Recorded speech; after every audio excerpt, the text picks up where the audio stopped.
Hello everyone, it's Adam here. This is an R1250GS Adventure, and that over there is an AltRider skid plate that we're going to be installing on this bike. Now, it's a bit of a complicated install because I'm assuming that you already have the AltRider crash bars and you're adding the skid plate. You also may be in the midst of installing the crash bars and are now doing the skid plate, in which case, hi, I'm like you. However, if you just purchase the AltRider skid plate without the crash bars, then you're gonna have a slightly different installation and you should follow that to a T. And maybe this helps you through it, but mine is specifically for customers of the crash bar and skid plate combo. So you have a few extra parts here that someone may not have if they just bought the skid plate.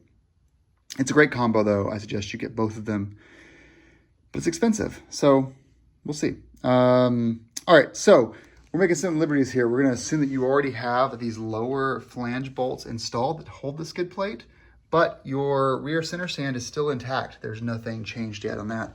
Your bike is up on the center stand. You're not jostling it around. It is stable. When you remove these bolts from the that hold the center stand in place, you're gonna be, just don't jostle it because these springs are really intense and you'll just be sitting on a little bit of a groove right there in the frame.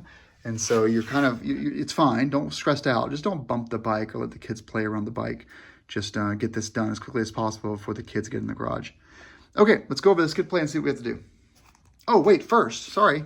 Get under your bike and look at these mounts that are for the OEM skid plate. There's 1, 2, 3 mounts. Well, it's really 2.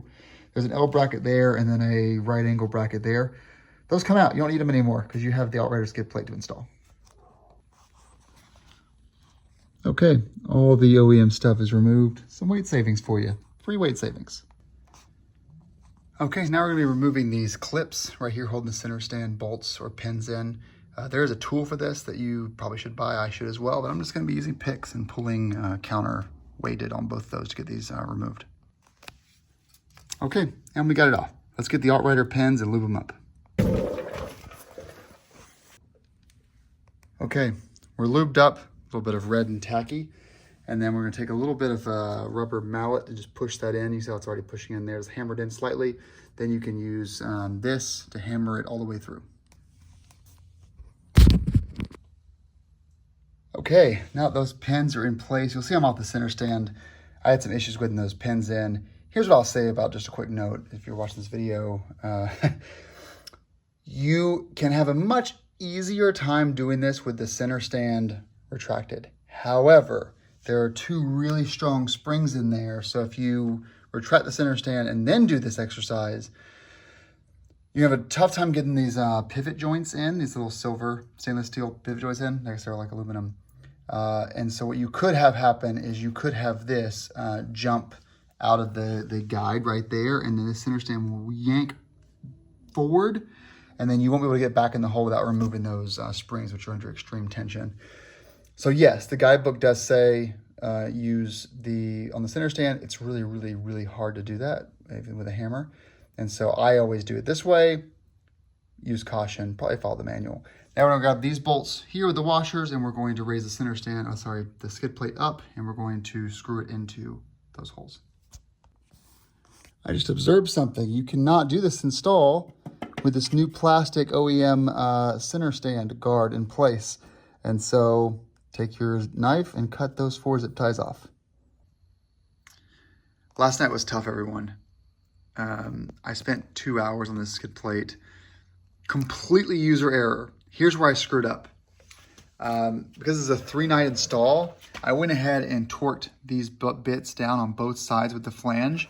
And then I was trying to get the skid plate into place and could not get it to connect to, I got it to connect behind this crash bar, so the skid plate comes up behind. Let me just show it here. Skid plate comes up behind that flange, and then you basically put the bolt through both the crash bar and the skid plate. Got it on that side, but the other side I could not lift the skid plate up high enough. It would not lift up high. So I started by undoing the bolts, the 5 mils on the rear, going to the center stand, not bolts, but yeah, the bolts. Same problem. I undid all of the bolts on the bottom carrier down here. Can't see if I should use it. Down here. And then still couldn't get it. And then finally I backed out about a quarter way on both sides on those frame bolts that are OEM. And voila, I got that front carrier to mount up.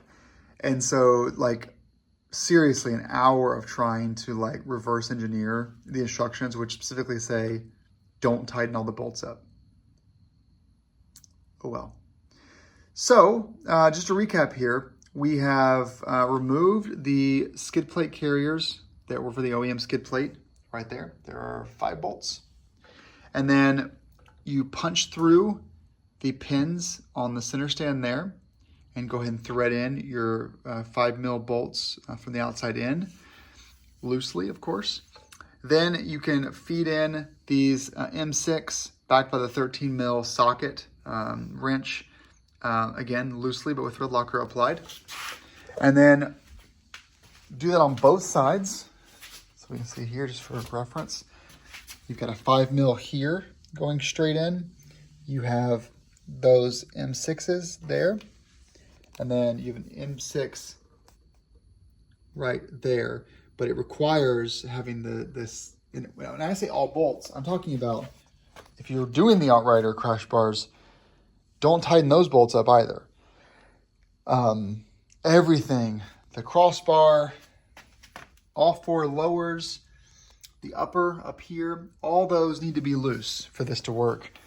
And that's why when I say that, like, I've said it before in the previous video, that I don't want to have to do any, isn't this beautiful though? Let's get a little close look there. I don't want to have to drop this skid plate ever. It's because dropping the skid plate is going to require loosening up a lot of bolts, I think. The skid plate used to mount to the GSA AltRider flange separate from the crash bar, so you could drop the skid plate independent of the crash bars. Now they share that bolt right there, which means you have to loosen that bolt up to get the skid plate to drop. And I'm afraid that it's going to require like loosening everything up to drop the skid plate. And the only time I ever drop the skid plate is when I really want to do an oil change. And I know there's an oil port on the bottom of it, but I rarely liked the design of it. It just wasn't big enough, even with like using a paper towel roll holder in there. So I don't know. I'm just not looking forward to ever having to remove this skid plate. But here's the thing, like that's a sign that it's so good. It's so good, but man, it's going to be a bitch to remove. Let me show you how the old design was in the 1200 just for reference here. So in the old skid plate design, it would still use the exact same pin setup going through the center stand right there with the 5mm. But when you come up here, you'll see the front part of the skid plate just mounts those 2 bolts. That's it. So 1, 2, 3, and that's shared on both sides. That's it. And on the R1250, you have 1, 2, 3, and then another one on the front. I get why they did it. No shade at all.